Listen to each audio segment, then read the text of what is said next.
എന്താണ് ഒരു സ്ട്രോബ് ഫ്ലാഷും ഒരു സ്പീഡ് ലൈറ്റും തമ്മിലുള്ള വ്യത്യാസം? കാണുമ്പോൾ തന്നെ അറിയാലേ, സ്ട്രോബ് ഫ്ലാഷ് വലിയ ലൈറ്റ് ആണ്, അതുപോലെ സ്പീഡ് ലൈറ്റ് എന്ന് പറഞ്ഞാൽ വളരെ ചെറിയ ലൈറ്റ് ആണ്. ആ ഒരു പോയിന്റ് വളരെ ശരിയാണ്, വലിപ്പത്തിലുള്ള ഒരു വ്യത്യാസമുണ്ട്. അടിസ്ഥാനപരമായി ഈ രണ്ട് ടൈപ്പ് ഫ്ലാഷും തമ്മിൽ എന്താണ് വ്യത്യാസം എന്നാണ് നമ്മൾ ഈ ഒരു വീഡിയോയിൽ ചർച്ച ചെയ്യാൻ പോകുന്നത്. ഒരു സ്പീഡ് ലൈറ്റ് എന്ന് പറഞ്ഞാൽ അവൈലബിൾ ആയ ഏറ്റവും ചെറിയ ഫ്ലാഷ് ആണ്.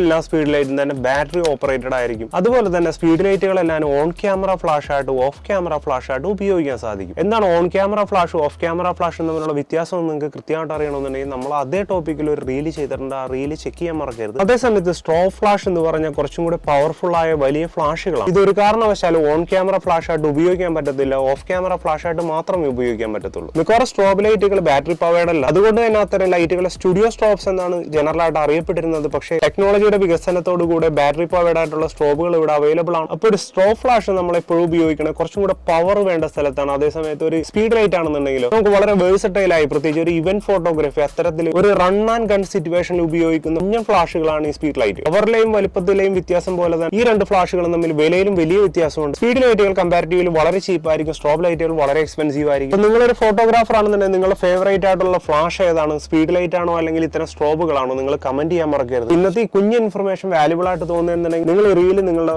ഇൻസ്റ്റാഗ്രാം സ്റ്റോറി ആയിട്ട് ഷെയർ ചെയ്യാൻ മറക്കരുത്. അതുപോലെ നമ്മൾ വീണ്ടും കാണും നാളെ ഇതേ സമയം വളരെ ഹെൽപ്ഫുൾ ആയ ഒരു ടിപ്പുമായി.